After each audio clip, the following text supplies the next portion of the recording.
Hello, everyone. In astrology, there are some particular yogas or combinations, two specific ones. The name identifies negative chart combinations. Yogas can vary. It tells us what the chart's focus is. Yogas can be good or bad. Wealth yoga, formed by Venus and Jupiter, is one of the best, like Dharma, Karmadipat yoga. One of the good yogas is wealth yoga, which is formed by Venus and Jupiter. So it multiplies and it gets better. Because if wealth yoga is being formed with Saturn, then Saturn will give me a delay. So its magnitude becomes multifold, it becomes manifold. We say, it is better now. Saturn in wealth yoga delays. Key, planet, house, sign, challenges from 8th or 12th house. This means that in any dosha or yoga, which planet is involved, which house is involved, and which sign is involved is important. My wealth yoga is being formed, my Raj yoga is being formed, but it is being influenced by the 8th house or the 12th house. So I know this much, that his baseline is not easy. If I have a Pitru Dosha, my 9th house significator is involved with Rahu. Malefic planets are involved. Recovery may not be possible. Some constellations can exacerbate the problem. Mars is bad. The fire element is affected. Now, along with planets, houses, and signs, there are also some constellations that can exacerbate the problem. Mars is bad, fire element affected, not good. Bad water element leads to unhappiness. Fire individuals lack vitality. Kritika with 20 points. Deities fire, Mars afflicted, Moon, Venus afflicted. So we would say that the fire element in the chart is not good. For those whose water element is bad, it is said that they will not find happiness. Even if they have everything, they might not feel content. For all fire element individuals, it is said that they will not have vitality and will not be charged. Similarly, if Kritika constellation has 20 points, which represents fire, and its deities are fire, Mars and the Sun, then it is indeed afflicted. Kritika is also afflicted, indicating a fire dosha. The Moon and Venus are afflicted as well, and along with them. The Purvashad constellation is also afflicted. If there are weaknesses or disturbances in the water element due to the Purvashada constellation, it becomes a bit difficult to cure them. Today, we will talk about the constellations involved in two specific yogas. So, we should carefully examine the chart. Let's start with the two yogas that are formed through constellations or the doshas that are specifically created in certain constellations. They act like an add-on factor. First of all, there are many types of doshas in a horoscope that any astrologer can directly see and say, yes, this is your problem area, and there could be issues in the coming time. So you should watch out for this area, such as Sarp Dosha, Pitru Dosha, Matru Dosha, Preta Dosha, Abhichara Dosha, and Tattva Dosha. As we discussed earlier, when the water element and fire element are particularly disturbed, then there are curses like Kanya curse and Guru curse. So, which constellations will tell us about this problem? I should be really ready about it, or if things have gotten worse. Any of these two yogas, there are some constellations that are involved in good yogas, which enhance their beneficial qualities and traits. Alright, now let's understand all the doshas and which constellations are involved, so we need to pay attention to that. For example, when I talk about the Pitru Dosha, significator being afflicted, and it is being affected by the Maga constellation. Like it falls in my 5th house, my Sagittarius rising, and the Sun is in the 9th house. Then it means the Sun is afflicted there due to the influence of Rahu or the involvement of the Badakesh. The problem is very high. Now, when we talk about Sarpa Dosha, the involvement of Rahu, especially when it comes into the Ashlesha constellation, is significant. When Rahu is involved with the Badakesh, especially in the 6th and 12th houses, then it becomes Sarpa Dosha. Then the problem is very high. Now, when we talk about Sarpa Dosha, the involvement of Rahu, especially coming into the Ashlesha constellation, is significant. When Rahu is involved with the Badhakesh, especially in the 6th and 12th houses, it results in Sarpa Dosha. The involvement of the Ashlesha constellation itself indicates various doshas. It shows that there are issues present. Pushya affects Pitru Dosha, Kalatra, involves the seventh house, especially when Jupiter or the fifth house is involved, and trouble is arising from malefic planets. If it falls in Pushya, it becomes a bigger troublemaker. Now, when we talk about Kalatra dosha, it means that the seventh house and its significator, Venus, are becoming strong. From malefic planets, whether natural or functional, the application is in the Purva Falguni or Uttara Falguni constellation. Fixing is tough. Planets' signs mean Earth's teardrop. You'll cry.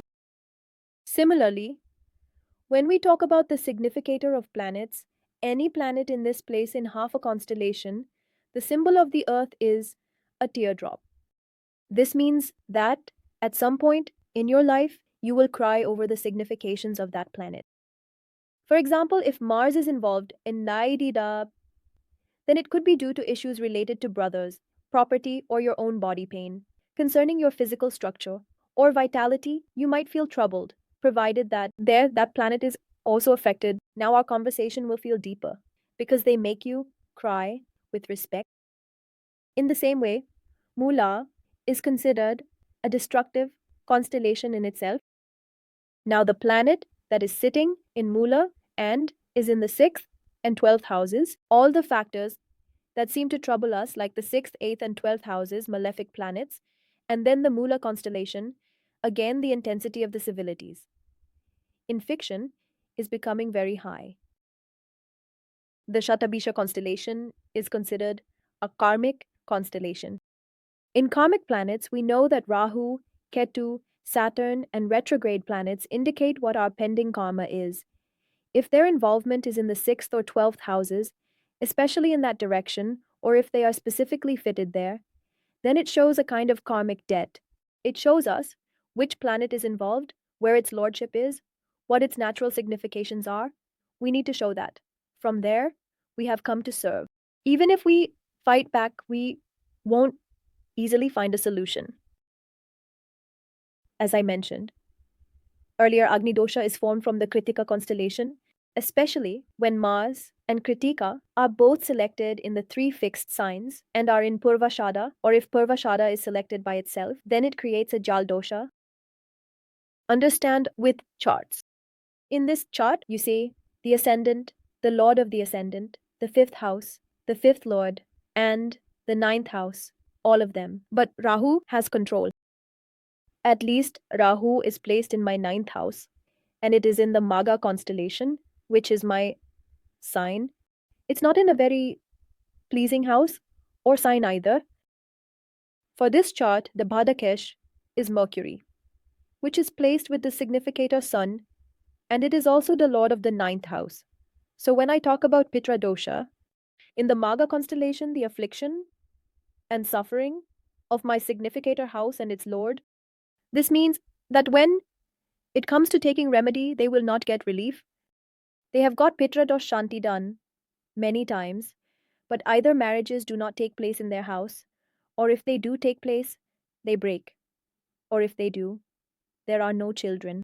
And you will mostly find such combinations in the charts of family members. We talked about Adra, it makes you cry. The moon is in Adra, and it is fixed with Ketu. So I asked them if they have any tension about their mother or mental peace, if they often feel like crying.